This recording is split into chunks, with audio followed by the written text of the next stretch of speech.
Sementara mantan Kadif Propampori Irjen Verdi Sambo akan disidang banding etik pekan depan. Tim KKEP Banding akan menentukan menerima atau menolak memori banding yang diajukan Sambo yang sebelumnya dijatuhkan sanksi pemberhentian tidak dengan hormat terkait kasus dugaan pembunuhan berencana Brigadir Yosua.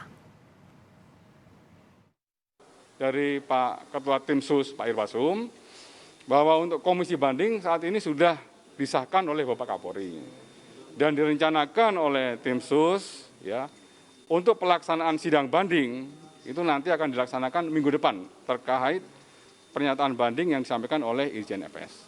Nanti update-nya akan saya sampaikan kepada rekan-rekan.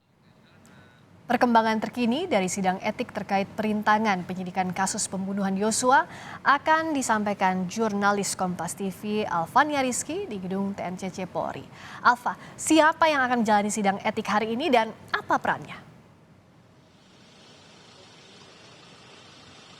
Siska dan juga saudara, untuk hari ini sidang etik Komisi Kode Etik Polri ini akan menyidangkan atau telah menyidangkan Ibda Arsyad Daifa Gunawan yang merupakan ex penyidik dari Polres Metro Jakarta Selatan.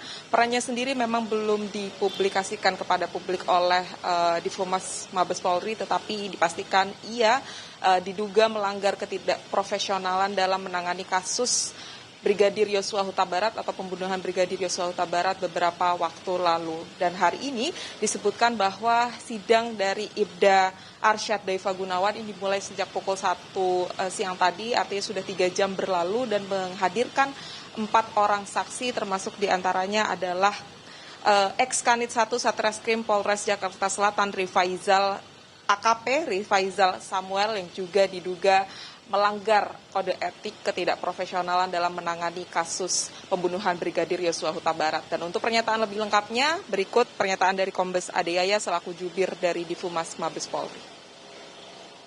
Agenda hari ini adalah sidang KKEP terduga pelanggar Ibda ADG. Wujud perbuatan yang dilakukan oleh Ibda ADG adalah ketidakprofesionalan dalam melaksanakan tugas. Dan pasal yang dilanggar adalah pasal 13 ayat 1 PP nomor 1 tahun 2003 tentang pemberhentian anggota Polri.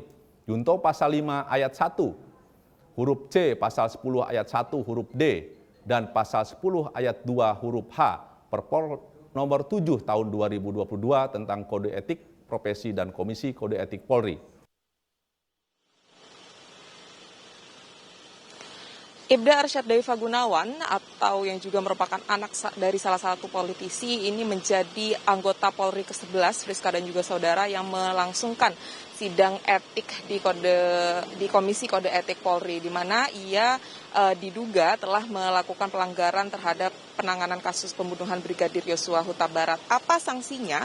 Ini kemudian akan dilihat dari hasil sidang hari ini. Apabila memang perannya terkategori dalam pelanggaran berat, maka ia akan dipecat atau mendapatkan sanksi administratif PTDH. Tetapi kalau terkategori sedang, maka kemungkinan besar sanksi administratif yang diterima adalah mutasi bersifat demosi seperti beberapa anggota Polri yang kemarin sudah juga di sidang etik, di mana mereka dimutasi bersifat demosi selama 1 sampai 2 tahun tergantung dari perannya masing-masing.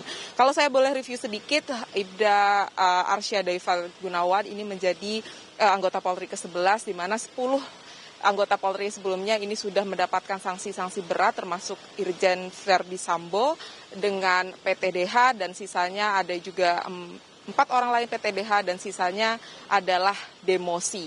Tetapi apakah kemudian Ibda Arsyad Daifa Gunawan ini akan mendapatkan PTDH juga? Kita nantikan bersama hasil sidang kode etik pada hari ini. Friska. Bisa jadi pemberhentian tidak dengan hormat kalau terbukti melanggar etik berat, Alfa. Tapi yang juga ditunggu adalah sidang banding dari Verdi Sambo. Tadi Kadif Humas Polri Irjen Didi Prasetyo menyebut pekan depan meskipun jadwalnya masih menunggu. Ada perkembangan apa soal ini? Ya, perkembangan sementaranya memang bahwa terkait dengan pemberkasan banding terhadap Irjen Verdi Sambo saat ini memang tengah dilengkapi oleh Komite Kode Etik Polri. Tetapi kalau komisi bandingnya sendiri ini disebutkan sudah disetujui oleh Kapolri, artinya sudah ada beberapa nama perwira tinggi Polri yang kemudian akan menjadi komisi banding. Tadi disebutkan bahwa pemimpin komisi bandingnya nanti adalah Jenderal Bintang 3, artinya Komjen, tetapi belum disebutkan siapakah itu orangnya, apakah kemudian Irwasum atau ada perwira tinggi lainnya. Tetapi kalau saya baca sedikit aturan dari sidang banding yang kemudian akan dilakukan pekan depan ini, sidang banding di Komisi Kode Etik Polri ini memang tidak menghadirkan saksi ataupun pemohon banding.